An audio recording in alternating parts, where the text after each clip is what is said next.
have a dream. My 4 little children will one day live in a nation where they will not be judged by the color of their skin, but by the content of their character. I have a dream today.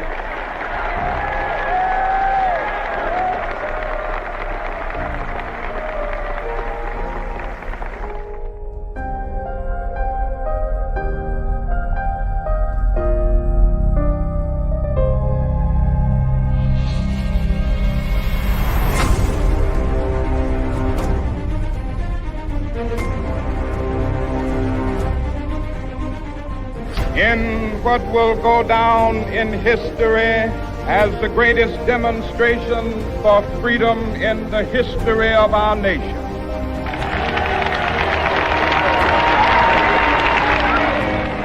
Even though we face the difficulties of today and tomorrow, I still have a dream. It is a dream deeply rooted in the American dream. I have a dream that one day this nation will rise up and live out the true meaning of its creed.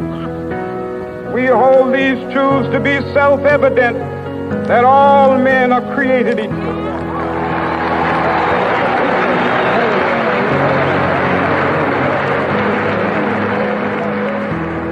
We will be able to work together, to pray together, to struggle together, to go to jail together, to stand up for freedom together, knowing that we will be free one day.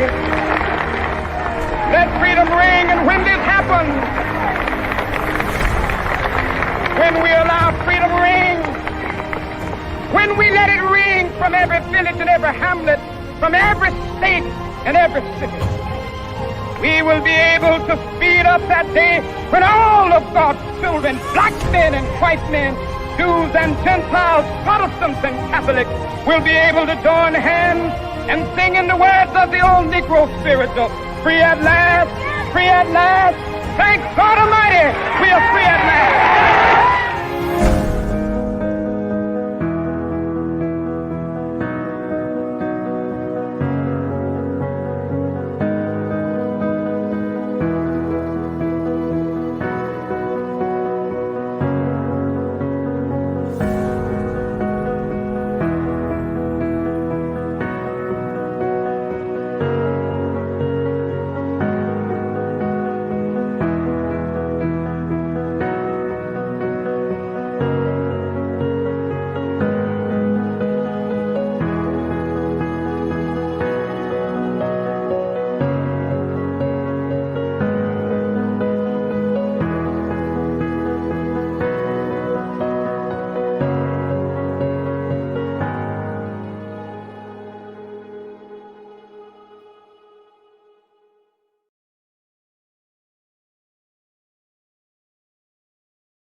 Good evening. God bless you and welcome. Welcome to this special edition tonight as we commemorate the life and the legacy of Dr. Martin Luther King Jr., drum major for justice, who has left an indelible imprint upon all nations of the world through his voice and vision that remains to be singular in terms of the clarity that he proclaimed, the fact that all people are created by God in his own image and with his likeness, that regardless of the color of one's skin, regardless of the social status or standing of any people or people group, all of us are God's children. So welcome this evening to this commemoration of his life, themed for such a time as this. I want to welcome you. My name is Bishop James Dixon. I'm the senior pastor at the Community of Faith Church in Houston, Texas. Dr. Dixon, they call me. James is what my mother named me. We're here today to have a conversation. And I want to encourage all of you who are viewing by way of social media to now tag your friends and invite all who are in your database of contacts to join us at the close of the day that we deem Martin Luther King Jr. Day in America. What an amazing statement to make. For this day is named in honor of a man whose sacrificial life and sacrificial death gave us a challenge. And that challenge we are still grappling with today in 2021. And that is a challenge to achieve the high ideal of becoming what he cast as the beloved community. And it was in his speech at 1963 during the March on Washington when he used the phrase, the fierce urgency of now. And tonight we're going to talk about that. Before we do, I want to welcome all of you from across the nation. There are pastors and leaders and brothers and sisters from across the nation who are tuned in to this conversation. And as soon as I have finished some brief remarks, we will have a dialogue with several leading spiritual leaders from across the nation. Dr. James Coleman from Lynchburg, Virginia. Bishop Darrell Husband from Virginia as well. And then we should be joined at some point by Dr. James Perkins in Detroit, Michigan. Bishop Sheldon Beatty of Houston, Texas. Pastor Christine Chavis from Atlanta, Georgia, joins us as well for this conversation. And many other pastors are on call with us tonight, from whom we may entertain questions as a part of this crucial discussion. Tonight, we are in a state of crisis in America. 2021, on the precipice of the inauguration of President-elect Joseph Biden and Vice President-elect Kamala Harris. They are to be sworn in, taking the oath of office this week on Wednesday. At the same time, we have just witnessed a historic election in Georgia. One of the newly elected U.S. senators is Pastor Reverend Dr. Raphael Warnock of the Ebenezer Baptist Church, known in the nation and throughout the world as the church where Dr. Martin Luther King Jr. served as pastor, co-pastor, along with his father, Daddy King, as we all affectionately know of him and call him. And tonight, Senator-elect Dr. Raphael Warnock, representing the long legacy of the Ebenezer Church of social activism and involvement. These are unprecedented times. For as we talk with each other tonight on January the 18th, only 12 days ago, our nation's capital was stormed by thousands of radicals and extremists who, out of anger, these brothers and sisters of ours, filled with venom and outrage, took it upon themselves to break the law and to force their way into our nation's capital. This insurrection, rightly phrased insurrection, has brought about global embarrassment for America and has caused us national concerns from top to bottom. Here is where we sit.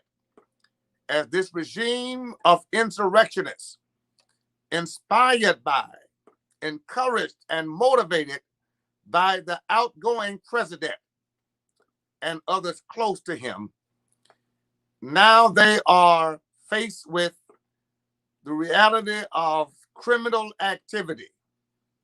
And grappling with this matter are the courts and judges who will have to determine whether or not these individuals are guilty of crimes worthy of prosecution. This is the time in which we live.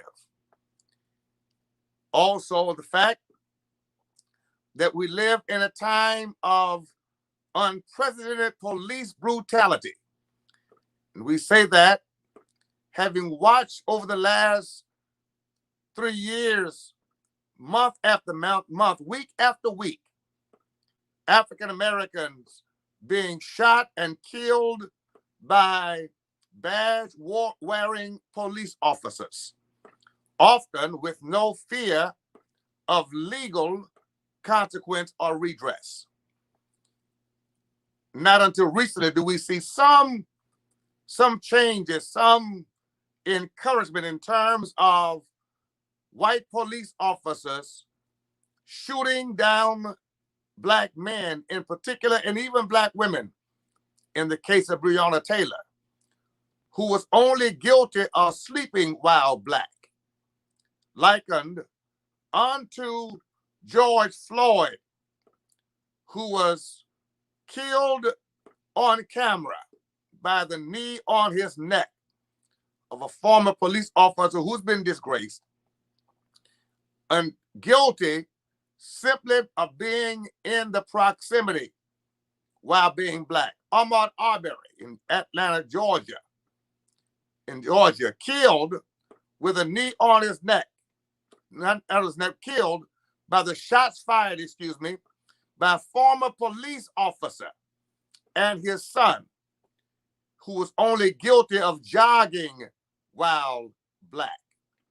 Sandra Bland, as we know here in Texas, was found dead in her jail cell in Waller, Texas, just outside of Houston, riding back in her vehicle to Prairie View A&M University, guilty only of driving while Black.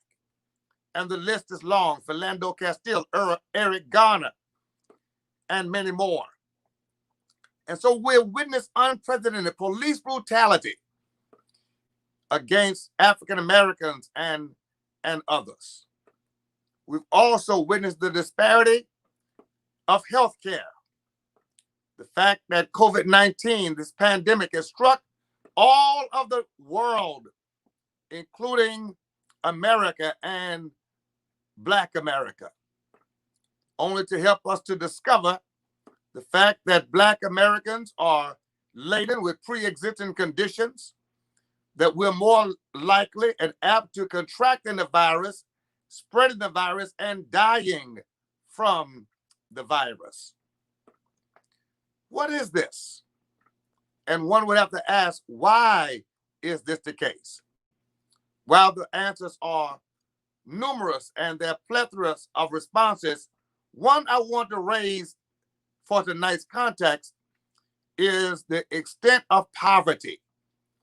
You see, people who are living in poverty lack options. You can't just pick up and say, I'm going to stay at such and such a place or such and such a house when you are already in poverty, and when all of the people in your construct of relationships, they too are stuck in poverty. We must pray. We must pray for those who find themselves in the clutches of poverty, yet dreaming of possibilities. How challenging that is. And so I've given us just a few things about what's happening in our times for such a time as this. Let me mention one more. Did you not know that sex and human trafficking is depicted as modern slavery? Modern slavery. This $150 billion industry, that's right, billion with a B, $150 billion industry leaves no neighborhood, no city, no community untouched with the dreadful scourge of trafficking. It is true that when children age out of foster care, a high percentage of those children have no place to go and end up back on the streets and with their traffickers. It's literally amazing that those children, often young children, young girls, young women, have been so traumatized by their traffickers, been so traumatized by them, that they find themselves back to the plantation for survival, perhaps, for solace, and for support. It is amazing that upon the release of the slaves in 1863, there was not an apparatus put in place to ensure that free slaves would have the opportunities to build their own businesses, their own families, their own enterprises. And the scheme has been always to keep the Black church in debt and in need because of the vocality of the Black church and the Black pulpit. Speaking truth to power prophetically has been Black pastors and the Black churches. So I was asked today by the Houston Defender newspaper, what is it like to become now the president of the Houston NAACP, standing on the shoulders of iconic clergymen like Reverend Bill Lawson and Reverend Dr. King himself and many others? And I answered the question by saying, yes, the movement was not at its core a civil rights movement. At the core, it was a Kingdom of Christ movement led by an anointed and gifted young Black Baptist preacher named Martin Luther King Jr. And if you check the record, you will discover that his inside cabinet was filled with pastors likened unto himself. Reverend Dr. Y.T. Walker, Reverend Dr. Otis Moss, Reverend Dr. Shuttlesworth, Fred Shuttlesworth, Reverend Dr. James Bevel. And we do know of our illustrious congressman, bless his heart. He's going to be with the Lord now, but Congressman John Lewis, a young preacher and ordained minister as well. And the list is longer, Reverend Medgar Evers, and the list is longer. What was it about clergy that Dr. Martin Luther King Jr. surrounded himself with these messages of faith and hope? Well, it is my perception, my guess, that Dr. King understood that in order to move Black America forward, leadership with moral consciousness would have to be at the forefront. And so preachers led the movement following Dr. Martin Luther King Jr. And progress, undeniable progress, was made. And here we are in the 21st century, and progress, honestly, has become stagnant. Gains that we have achieved are being erased from the books in the county, in the state, and watch it even in the city. What must we do? In the spirit of Dr. King, for such a time as this, we remember that Esther in the scripture, Old Testament, was found in the king's palace, a Jewish girl who had been elevated because of her years of preparation and trust in God. And during a time when the king, an ungodly ruler, was considering exterminating the Jews, the Hebrews, the Israelites, this young Jewish woman by the name of Queen Esther had become the king's wife. And Mordecai, her husband, sent a message, could it be that you have come into the kingdom for such a time as this? Brothers and sisters, as I make ready to conclude my remarks, I do believe that this is the prophetic utterance spoken to the Black church and Black pulpit today. Could it be that you have come to the kingdom for such a time as this? Church is only as relevant as it is resourceful. Church, pastors, we're only as relevant as we are resourceful. And we are only as resourceful as we are relatable.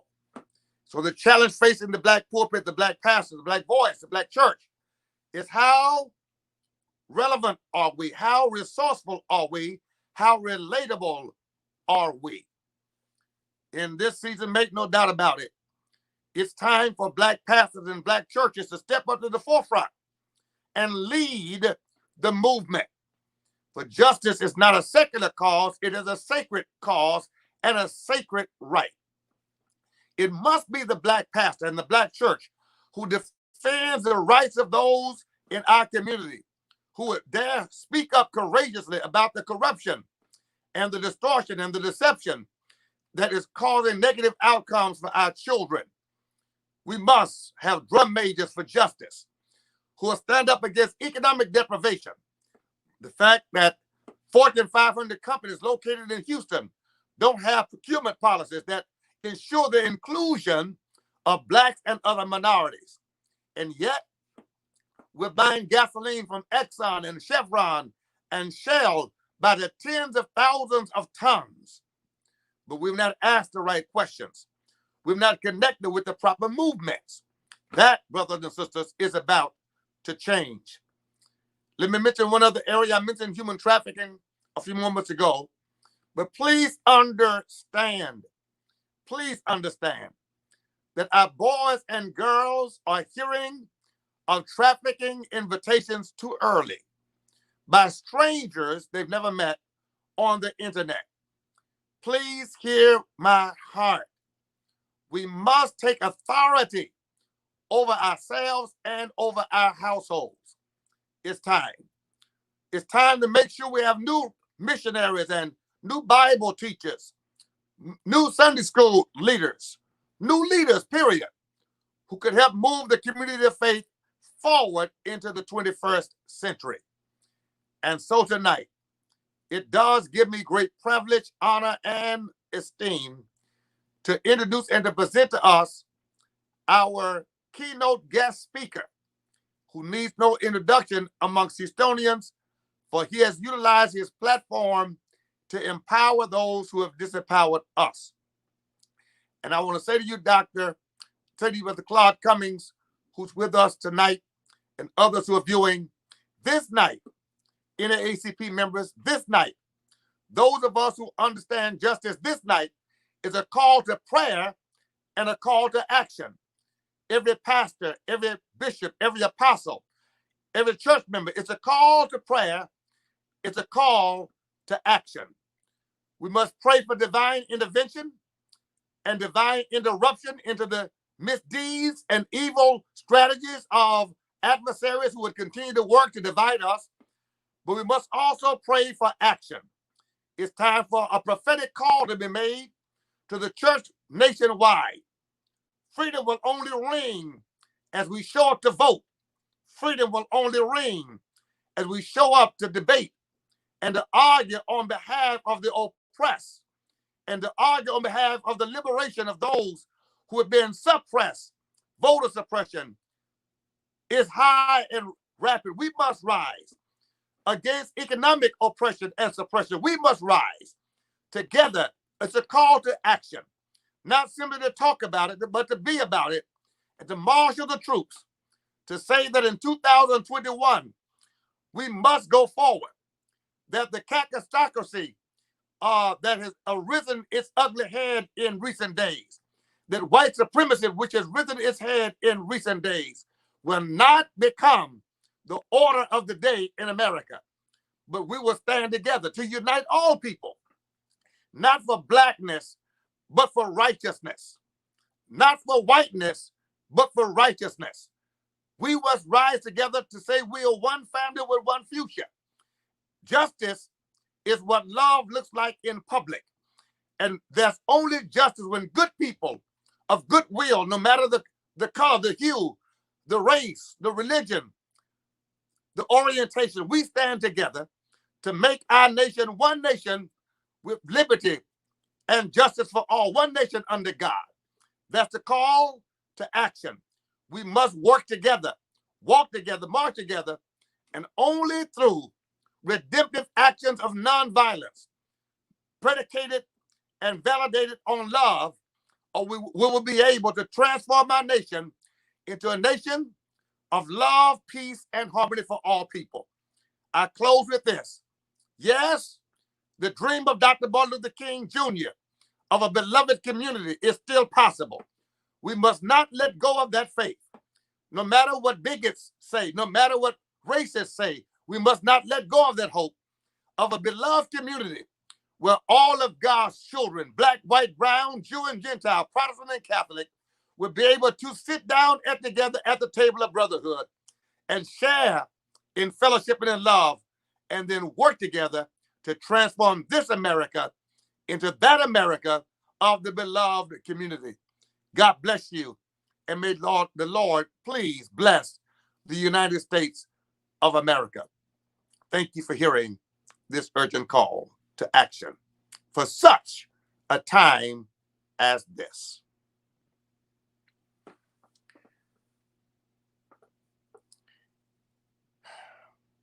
At this time, we want to engage in dialogue, my God, with those persons who are viewing, and certainly with our special guests who are with us, Bishop Sheldon Beatty, Dr. James Coleman, Dr. Bishop James Woodson, Dr. James Perkins, and Pastor Christine Chavis, who's with us tonight. Ladies and gentlemen, thank you for being with us. It's 2021, and I hope that something that's been said tonight has resonated with your spirits. Perhaps that's something that I did not say, however, Bishop Darrell Husband, that you all think need to be said on tonight. Dr. Owen Cardwell, thank you so much for joining us as well. We've got a group of minds and hearts tonight who can help dialogue around this subject. What do we do for such a time as this? Dr. Ogletree, welcome as well. We are now ready for your conversation. A quick question or comment, either of you who'd like to engage first, just say your name, what city you're in, and then proceed. Thank you very much. I'm Bishop Shelton Beatty here in Houston. And Bishop Dixon, thank you for just bringing us to the awareness of so many issues. One of the first things that we must do is talk about it. Talk about what the needs are and have sometimes blunt conversations. Many times people are offended when we speak truth. They want us to speak what is convenient. But I think the times demand that we confront issues, and when we confront, it becomes uncomfortable. We run the risk of being labeled as angry. We run the risk of being labeled as secular, even though we, as you said this way, we are Christians and we deal with the very issues, but we deal with society. So some would say, stay in our lane and just go in the corner and pray and just speak about Jesus is coming in the by and by. But Bishop Dixon, you have made it very plain. We need to deal with the now and now, and we need to deal with issues that are at hand. So one of the very first things is conversation, and very blunt, bold conversation, and being willing to take the backlash of people.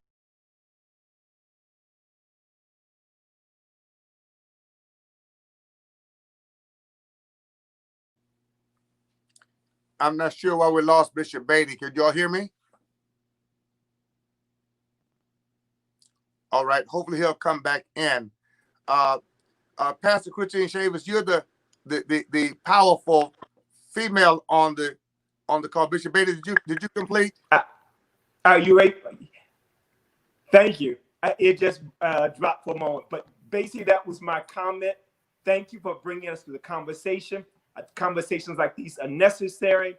They have to be very blunt, very bold. We have to be able to deal with whatever backlash that may come. But this is the beginning to some change that we can bring to pass, because I believe everyone is responsible for bringing some level of change in the world that they're in. Thank you, Pastor Chavis. Welcome tonight. Your comments at this time. Thank you, Bishop Dixon, for having me. And it is a pleasure to be here, especially for such a time as this. To add to what Bishop Brady said, once we have that moment of revelation and insight to go to work, go to action, have transparency, honest, open conversations. And as he said it so eloquently, we don't like to face conflict. We don't like to face change, which is a dirty word in this season. No one wants to really deal with change. We are resistant. And so I would add that we will be open and flexible like never before, because as you stated in your opening address, these are, we know it, unprecedented times. But along with facing with transparency the ills in our society, we have to, my position is prayer and action. Watch and pray. I've shared with my people this morning that in this time, God has already revealed what we should be praying for. He's already exposed from the undercurrents of a racist system that's embedded with issues. And so my issue today is that we, the beloved community, be that beloved community to face everything we face with transparency and deep prayer. Thank you for that. Dr. Ogletree, as we talk about Dr. Martin Luther King Jr. on this holiday, what's the relevance of Dr. King's call to action today? In fact, he counts it as the fierce urgency of now. And I want to talk about that. I reserve that part of my remarks for this conversation. The fierce urgency of now. Do you sense as well that now we are right now facing the challenge of what do we do with a moment called now? Well, thank you, Bishop. Thank you for calling us together. What we have to do, especially the Black man of God and woman of God, we have to, I think God has called us for such a time as this to speak the prophetic word, to speak with prophetic voice. And that is twofold. Now calls for us to speak truth to power like we've never spoken it before. We have to give the clarion call for righteousness, because we know the other side has made a deal with the devil and have made politics their idol. We have to speak truth. For every lie, we have to refute every lie with truth. it is so urgent because we're in the age of misinformation, disinformation, and lies. But we also have to do this as men and women of God, is not just speak truth to power. As I heard someone else say, our obligation is also to speak truth to the powerless. Uh, our members, our community need us like never before to speak truth, to let them hear what we know God is doing and saying at this time. It is so urgent. Our voice is the voice for the times. Dr. Caldwell, we certainly are living in an unprecedented time. We're witnessing the uprising of extremists, and we just watched our nation deal with the outcome of an attempted coup. And insurrectionists in D.C. represented millions of people, perhaps around the nation, who embrace the reality, or embrace the proposed reality that somehow they are assigned to take their country back.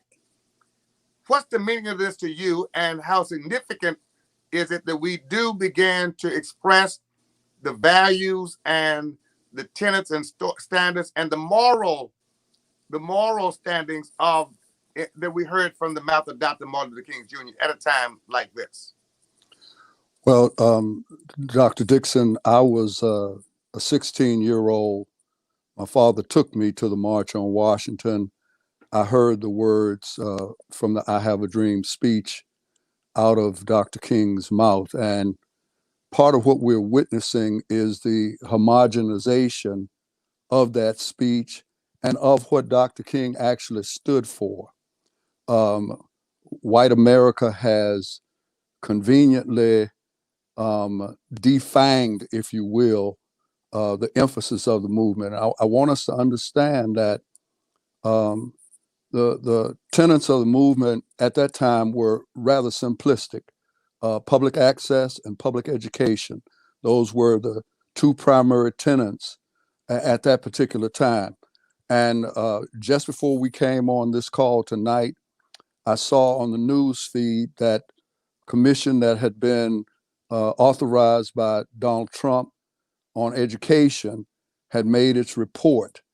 And we're seeing, as the previous speaker said, an assault on the truth, a reimagination of the American myth. We hear people say, we're not like this. Well, the truth of the matter is that America has always been like this. And I think that the challenge for us in the Black church is to understand that each of us has our own DNA. And that means that we have our own particular calling to this imperative of justice, to this urgency of now. Our particular calling, or mine particular calling at this time is education, because there is an assault on the education of Black and brown youth. Yeah. It is made even more important in this time of COVID, when our young people are falling further and further behind.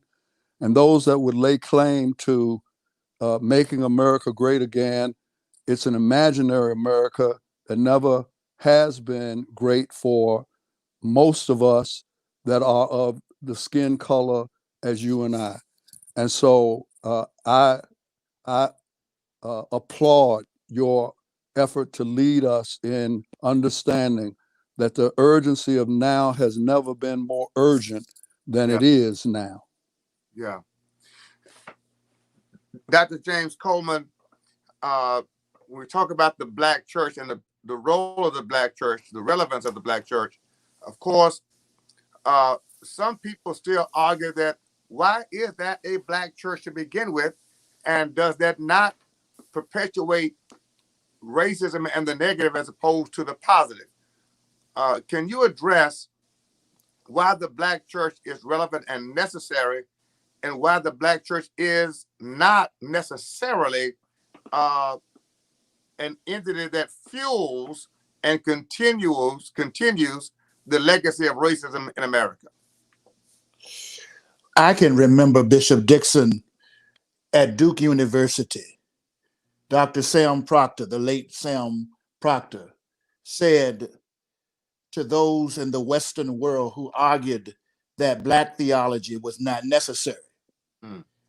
And Sam Proctor told us that Black theology is necessary because at the table of theological discourse, the reflections of those who have been born out of the equatorial rays of Africa are not included, that our thoughts are not included in the discussion.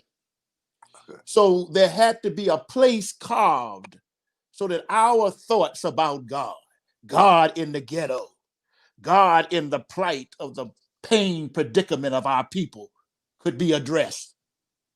So therefore, once that is evened out, and the high places are made low and the low places high and the crooked places straight and the rough places plain and the glory of the Lord would be revealed, then there would be no need for Black theology. Wow. So it is for the Black church. The Black church has been needed across the generations because somebody had to be able to articulate a God who understood our situation, who recognized that it was more than a good shout, but we needed to be free, not just in our minds, but in the daily existence of our living. And so the Black church is not racist. The Black church has had a message from a God who has always been on the side of the oppressed. And that message needed to be heard at its inception. And Lord have mercy, the pulpits of our churches need to have prophetic voices who speak to our predicament, to bring relief to poverty and to bring the proper education that can remind us of our greatness and share with us that God has not forgotten us and can deal with family stability in the manner in which we need it. And so the liberated space of our church, wherein we can come in the midst of it and be able to decree and declare that whether you're in the front seat, the back seat, or in the trunk of a car that is getting ready to go over the edge of the cliff, we all go down together. And so then, therefore, our needs must be addressed. We raise the pertinent questions in our day, and we demand answers. And when they don't line up the kingdom talk, the prophetic voice and the protest conjoined with our praise of the Black church must address it. Therefore, we are not racist and never can be involved in that. We are necessary to save the soul of America. Wow. Dr. Coleman, you said quite a bit. And as you talked about the Black church and its relevance, what do we say, and this is for anyone, what do we say in 2021 to such a large percentage of African Americans who now have joined predominantly white churches? And on the heels of that, what has the white church leadership said during recent days and weeks as we're grappling with the insurrection on the nation's capital and so much that has been racially derogatory and demeaning? What do we make of that, and what should we be doing in response to it? That's any one question.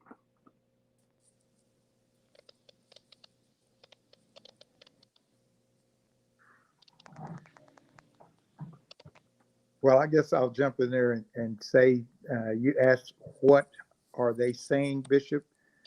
I've spoken to some of my white brethren, and they still stand in support of number 45 because he is pro-life, pro-Israel, against socialism and pro, they say, family values. And for the life of me, I don't understand it. I don't understand it. I think that we're seeing a cultish idolatry, witchcraft involved in this situation where by a man can lie and lie and lie, and they will excuse it. Wow. And that's why our voice is needed so much in this day and time. So, Dr. Ochiltree, you're saying that without representation from us, the poor and the afflicted suffer more. Oh, definitely, definitely. We have to, as men and women of God, we have to be the interpreters of what is happening now, because, as you said, some of us have joined the ranks or are members of the mega white church, and they can make an excuse. Well, here things like this and things of that, and I'm here for politics, I'm not here for this. So we have to be the interpreter of these times, and that's why we have to not just speak truth to power, but speak truth to the powerless, and that's urgent now. Well, let me ask this question, Bishop Beatty. Just here in Houston, a few weeks ago, we had a city councilman, Councilman Greg Travis, to go on social media making derogatory statements to one of our leading African American businesswomen, Lori Robinson. Of course, a press conference followed that we were privileged to lead and be a part of. But his comments centered around the fact that women like Kamala Harris and Michelle Obama and other insinuation that Black women in general are only affirmative action blessed, that somehow we don't lack the intellect to rise on the strength of our merits. We've got to have special breaks. And the accusation alluded to the fact that, Black women have to use their sexual appeal, if you will, and sexual arousal to white men in order to get promotions. And connecting that to what we just heard, talking about education and problems therein, how do we begin to educate our community and educate elected officials that we're not going backwards with this, we're going forward with or without elected officials who see the big vision? Bishop, it is doing the things that you do, and that is speaking very boldly and unapologetic.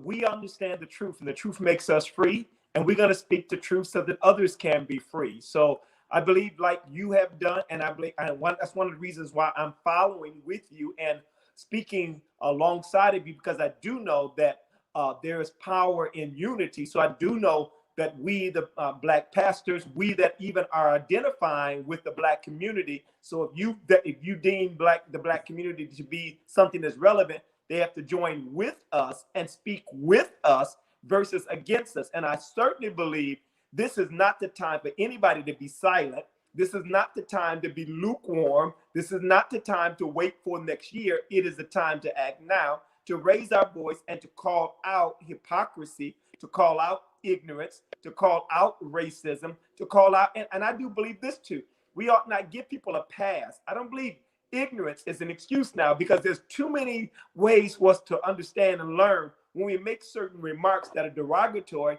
we understand how those can be viewed in context. So therefore, we ought to call individuals out. So Bishop, as you have done, and I will stand with you, and many others are going to do it now, we're not going to be silent to keep peace, quote unquote, and what we're desiring is a change. Now, we don't have to take it with violence because we're not the ones that's going to be storming the Capitol with our guns. We're not doing that. We will storm the very gates of hell with in prayer. We will do that.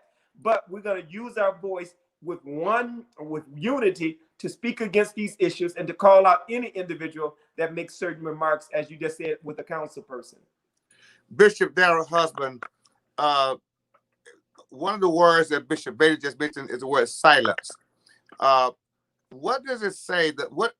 Talk about the loudness of the silence of conservative white Christianity and evangelicalism in a time like this, when we've got so much social tumult and chaos and crisis and racial divide, and the visible evidence now, just like we saw George Floyd's knee, the knee of the white officer on George Floyd's neck, we also saw the insurrectionists storming the Capitol and desecrating the sacred halls of our nation and jeopardizing the very lives of our elected officials. What do we say? What's the call to action in your mind? The question really is, how does this happen in America? And then it happens with a response of silence from so many, especially and inclusive of the white evangelical church.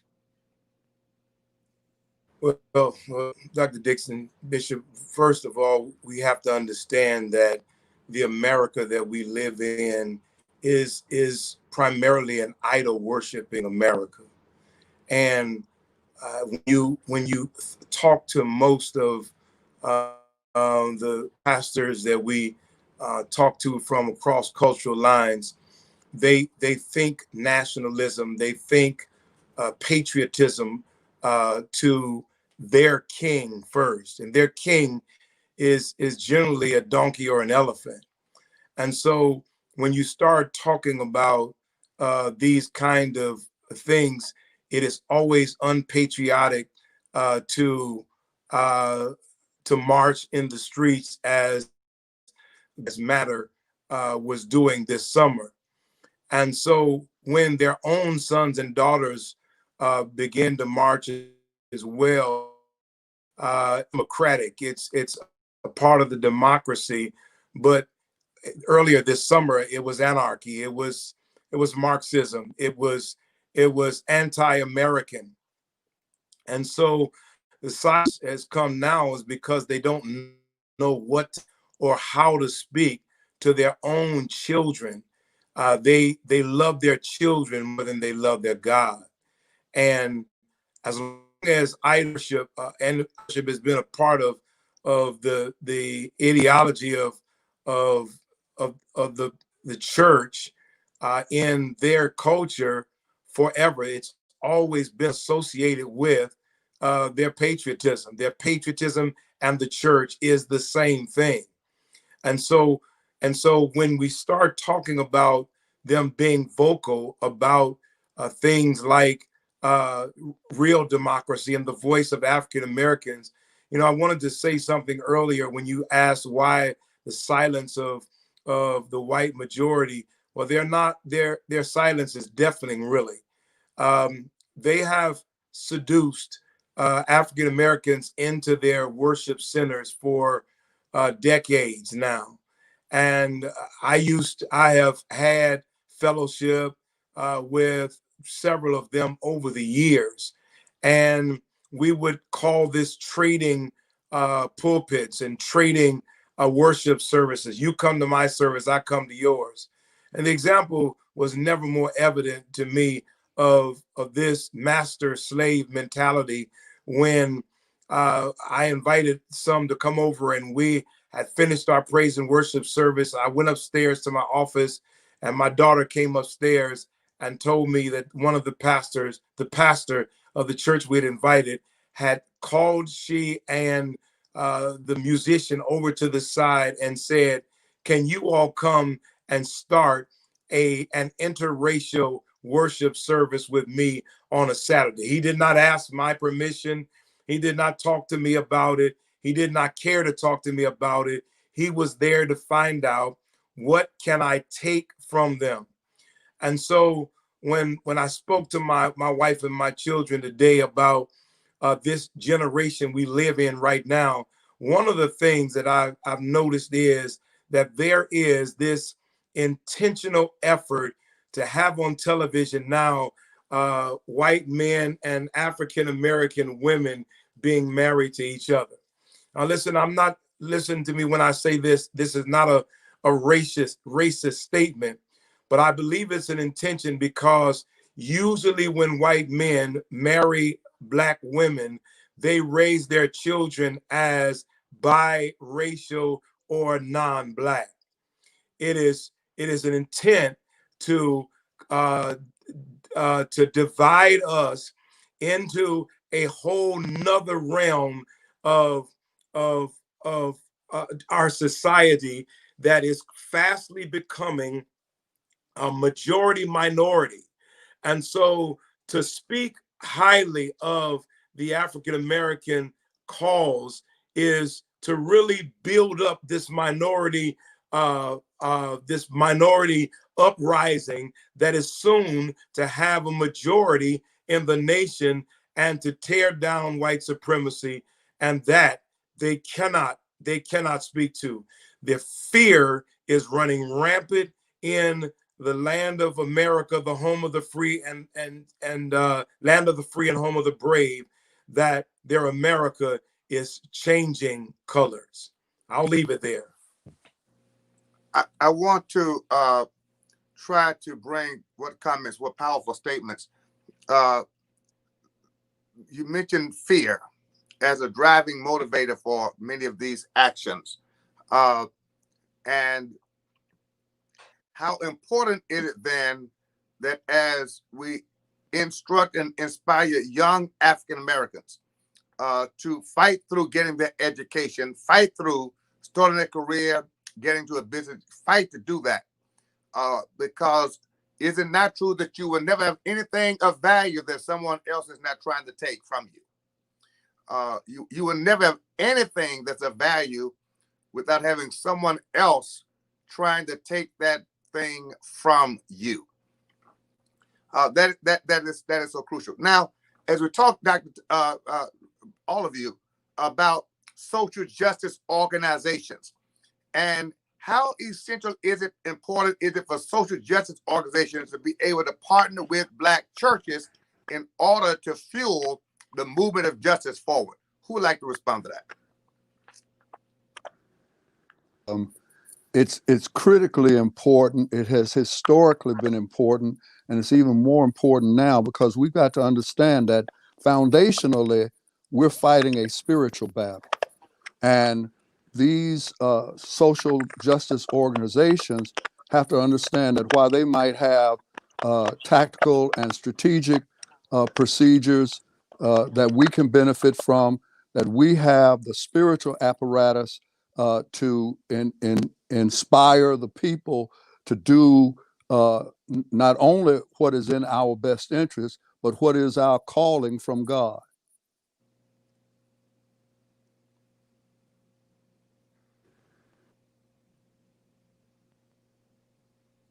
I can't hear.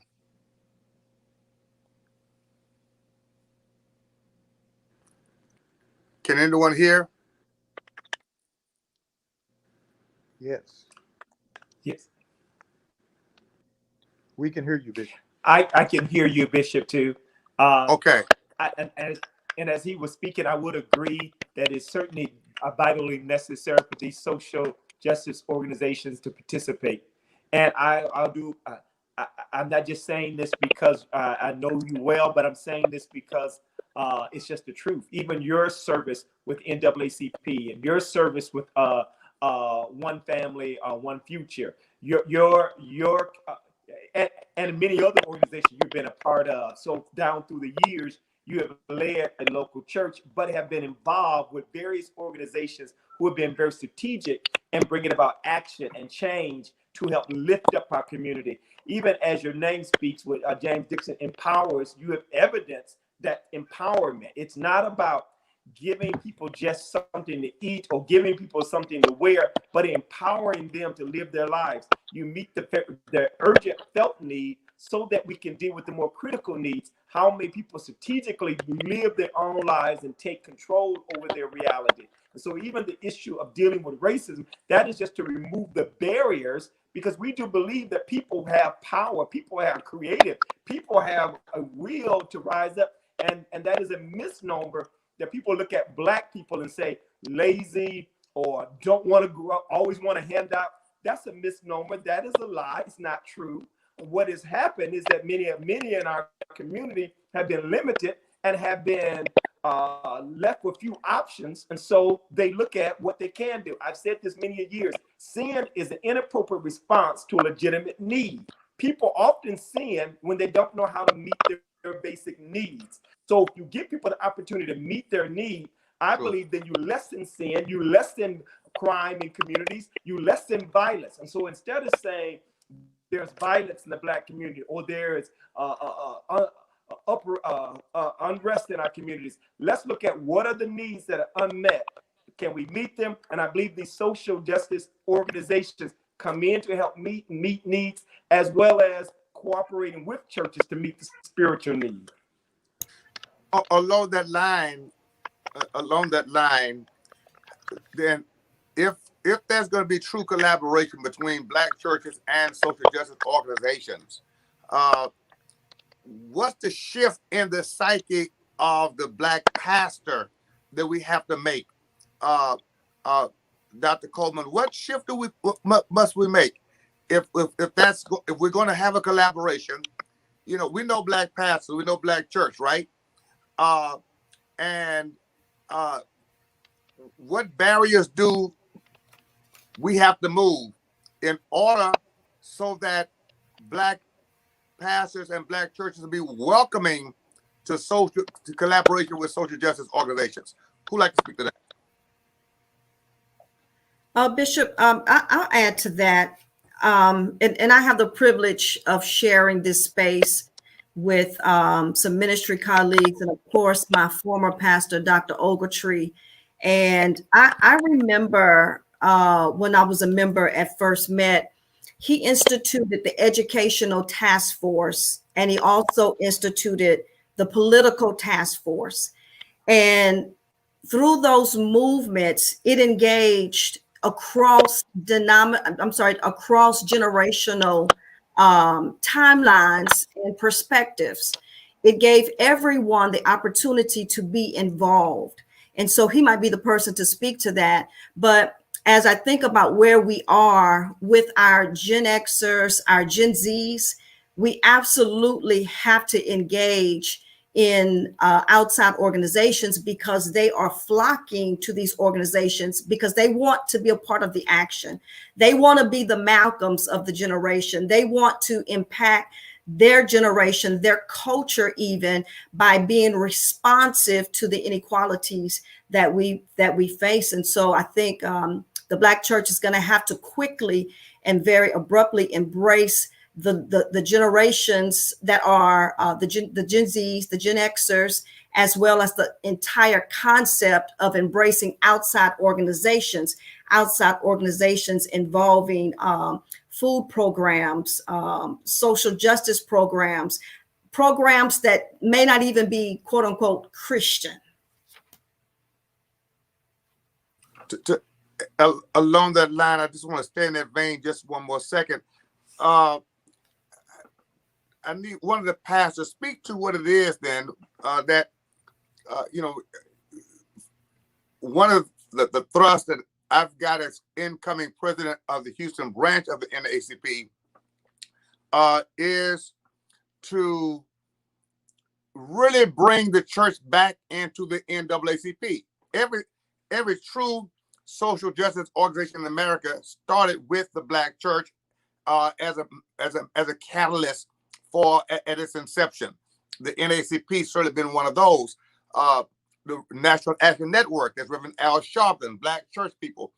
I remember, and most people perhaps should remember, that Dr. Y.T. Walker, who was the chief of staff of the SCLC with Dr. King, pastored the Mount Canaan Baptist Church in Harlem, New York.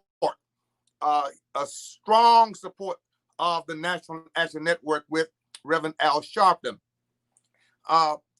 What is to be said for the fact that so few Black church members engaged in, and then pastors engaged in memberships and partnership with organizations like the NAACP?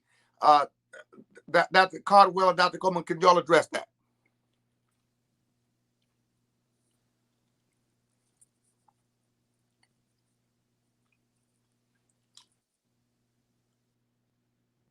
Bishop, well, while they're checking their mic, could I share this? And Yes. I wanted to give way to Dr. Cardwell as well on this, because he mentioned something earlier about education. And I think one of the problems that we have in this generation is we don't know our history. And people that does not know their history is subject to repeat the ills of that history. And so we have to go back and revisit and help us, not just African Americans, but we have to push into our educational system the importance of our history that did not just start in America. But when you talk about those names, the names that you have mentioned so eloquently on this broadcast, many of the young men and women who are growing up in our churches today have never even heard those names outside of Dr. King. Right. I give way to Dr. Owen Cardwell. Yes, I'm very sorry. Somehow I dropped out of the call for a moment, but I totally agree. And what they've heard of Dr. King has been limited to just a handful of sound bites, so that they don't have a full appreciation of who Dr. King was. To tie into some of the previous conversation that we were having, not only the exemplary work that you are doing, Bishop Dixon, there in Houston, but many who lead African American churches are also involved in various organizations within their communities that are seeking to bring about social justice, seeking to overcome the ravages of poverty, the miseducation of our children. You spoke earlier about those who are joining the white churches because they speak to them about pro-life. Well, that's a fallacy. White evangelicals are not about pro-life. They're only about pro-life as long as that life is still in the womb. But they fail on so many levels to be concerned about life after the delivery from the womb. And so we have to be willing to call those things out when they are thrown in our face. They use the words of Dr. Martin Luther King to suggest a kind of a color blindness, but Dr. King was very pro-Black, and Dr. King was very anti-white supremacy. All you have to do is take the time to read beyond the 2 or 3 sound bites that we hear every year at this time. And so I think that our task is clear before us. The question is, do we have the stamina and the fortitude to become what we have been in the past and what we need to be for so many in the promising future? Man, that is heavy. I was out in the projects yesterday. We were distributing coats to impoverished people, speaking to some young Black high school students, young brothers, and I asked them, did they know about the NAACP? Neither of them knew what that was. They didn't even know what it was. And so you mentioned education. The challenge I think we have is, how do we reach this generation of young African Americans with, as you mentioned, Bishop Beatty, Bishop Darrell Husband, they got to know their history. understanding how to connect history and destiny, I think, is vital in this conversation. And in our history, of course, there is the realization of moral standards and values.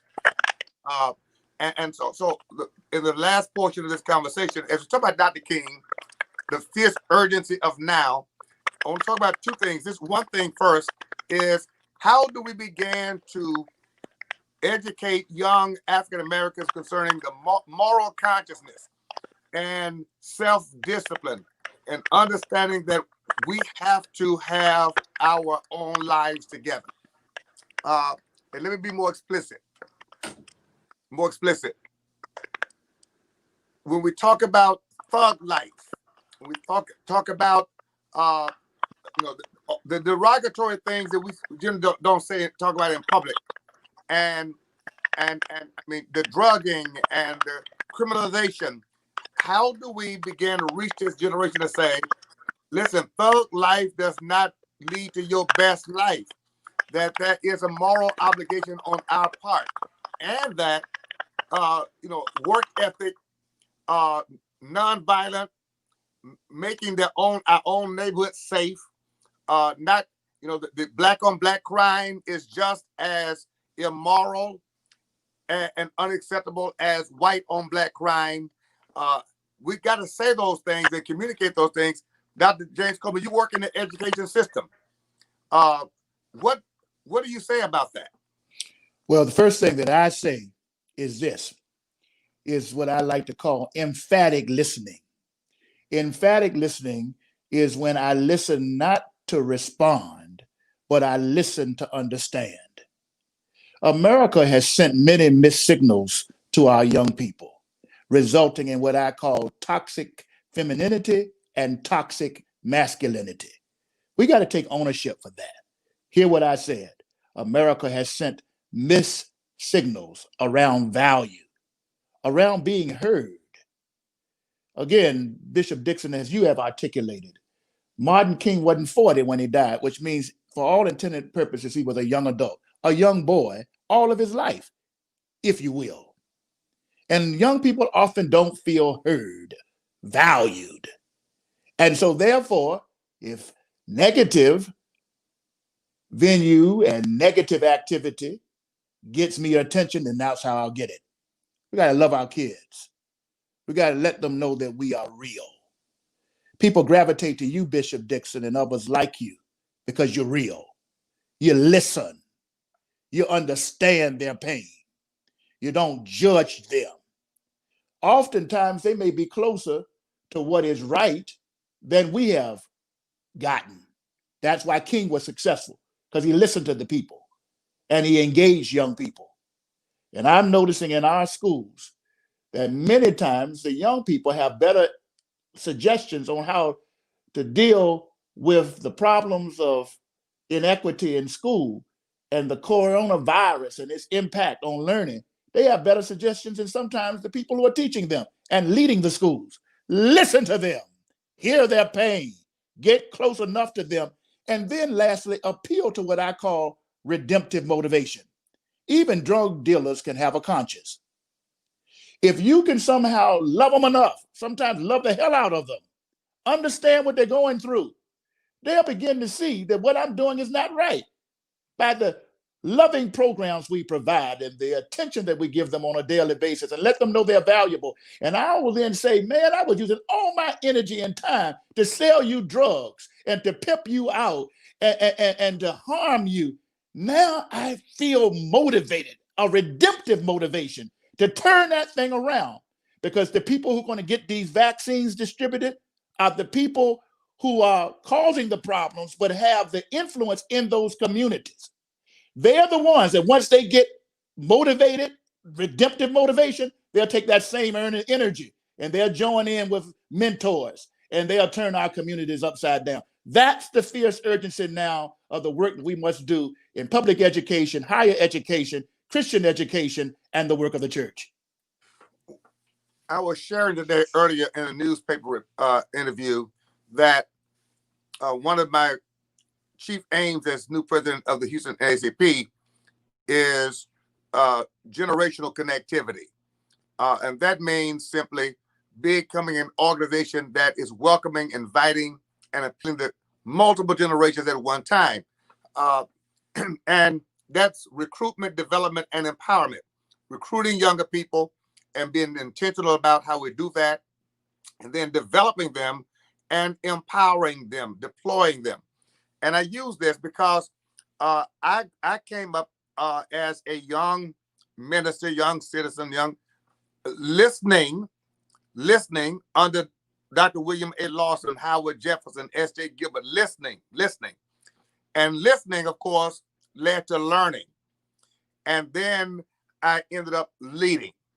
I believe that that's really the formula, that if we can get young adults, young youth rather, to listen, learn, and then lead. Listen, learn, lead, as opposed to perhaps some who think they just want to come in and lead before listening, before learning, and maybe that's because and one of my theories is that perhaps it's due to the fact that young people today are not generally raised around older people.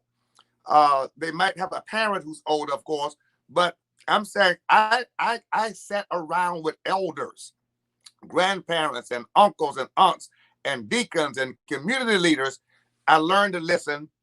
I listened, and then I learned, and I became a leader. How important is that, Dr. Ogletree, that we get young adults to understand your leadership will only be as valuable as your listening and your learning?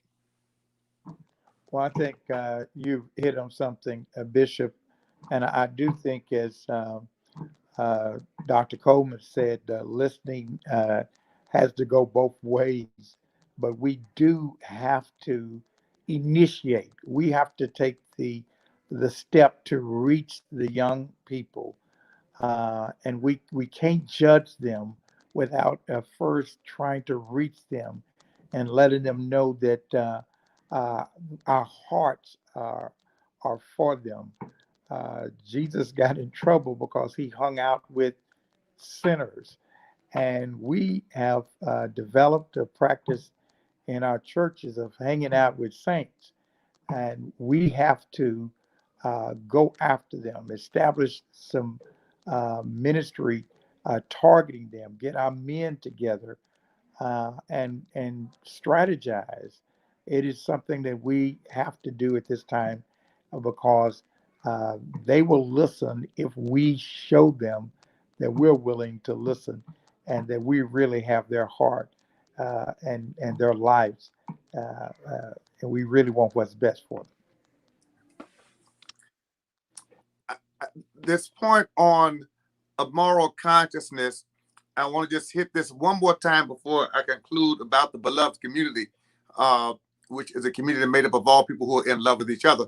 Before I get to that, though, black on black crime, black on black violence, and I know we talk about, Black Lives Matter, and they do, and the police come back with Blue Lives Matter, but is it not a part of the fierce urgency of now that we get to young blacks in our communities like Greenspoint, Acres-on, Fifth Ward, and the other cities where you are, Bishop Husband, in Virginia, and where you are, Dr. Caldwell, across the nation?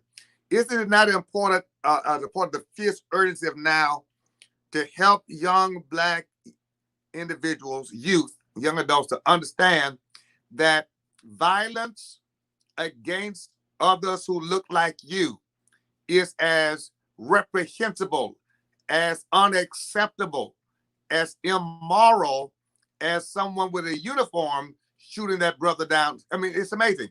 If a police officer shot the brother down in the streets, it would cause one reaction. But when, somebody from the hood shoots him down, there's a different or little to no reaction. What's the importance of overcoming that kind of jaundiced response? And that's what I'm hitting at here. That's what I'm hitting at here. And who wants to respond to that?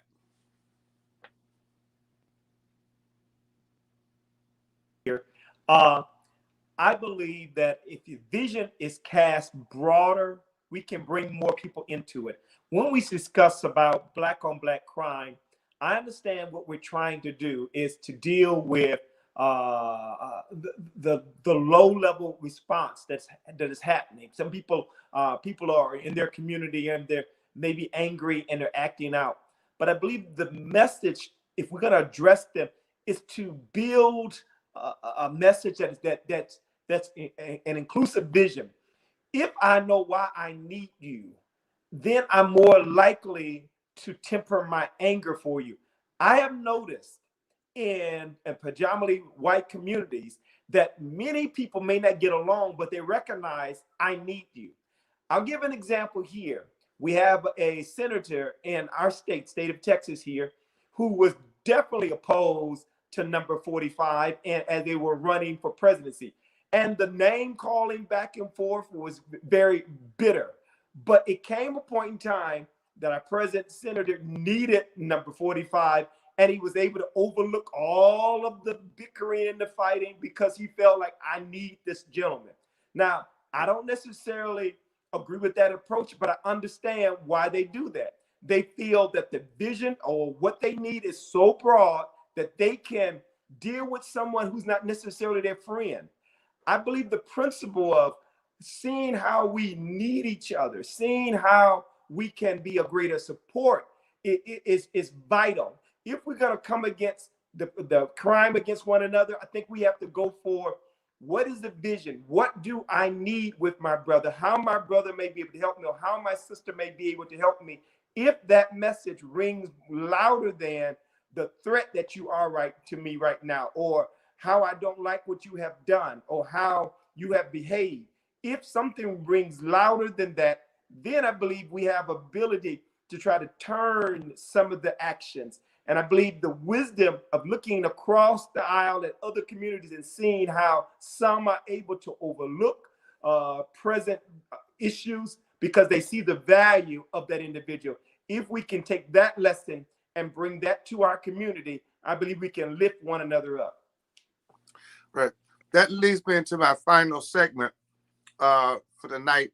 And I'm so blessed to have all of you who are viewing by social media, Facebook and YouTube and otherwise.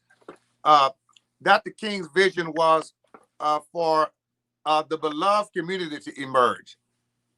And of course, his descriptive language, better than anyone else could say it, described an America wherein we were not judged by the color of our skin, but by the content of our character. And that meant, of course, a beloved community means a community where the members of that community, that society, are in love with each other. The beloved community, to where there's no peace while any brother or sister is hungry, homeless, or out of doors. There's no peace until unemployment is reduced and balanced. No peace. One family, one future. The beloved community. And the question I want to raise, because what it seems to me to be happening now is the racial divide is getting wider. The white evangelical church is digging its heels in, the black church digging its heels in. When that happens, progress cannot get made. Just cannot get made. So what are we willing to do in order to become co-builders of the beloved community and to engage others who might give it a try who don't look like us? Anyone want to respond to that question?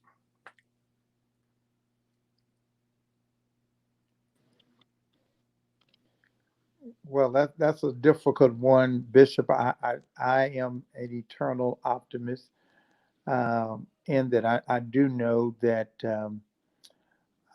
Jesus called for us to love our enemies and to pray for those who persecute us. And I think he also said we have to forgive in order to be forgiven.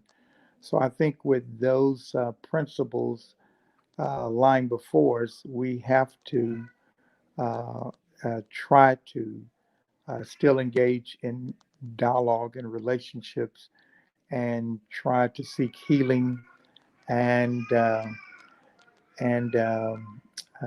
peace. But at the same time, we have to understand that what Dr. Martin Luther King said. He said that peace is not just the absence of tension. Peace is the presence of justice. And I think we have to try it and seek it, but the end has to be justice. Justice has to be our ultimate goal, and so we can pray and dialogue and see what we can do, but justice has to be it. Action. Well, let me say that this has been a fruitful dialogue. The fierce urgency of now building a beloved community will require individuals who are sold out to love and convinced that only by loving our neighbor can our actions toward our neighbor become truly redemptive. I think that the role and assignment of the church, particularly the Black church, is to put this unconditional redemptive love into action. I do believe that when we do this, we began to win the hearts of men and women who don't look like us, never darken the doors of our churches. But when we do this, we prove what Jesus said in Matthew 5, salt of the earth and light of the world. And when men see your good works, then they will glorify the Father who's in heaven. Justice, again, is what love looks like in public. We've got a lot of work to do. It's going to take all of us to understand this, that we cannot be a part of the narrative that continues to divide us. We've got to read from a different script. Whether you're white, black, or brown, you're my sister and you're my brother.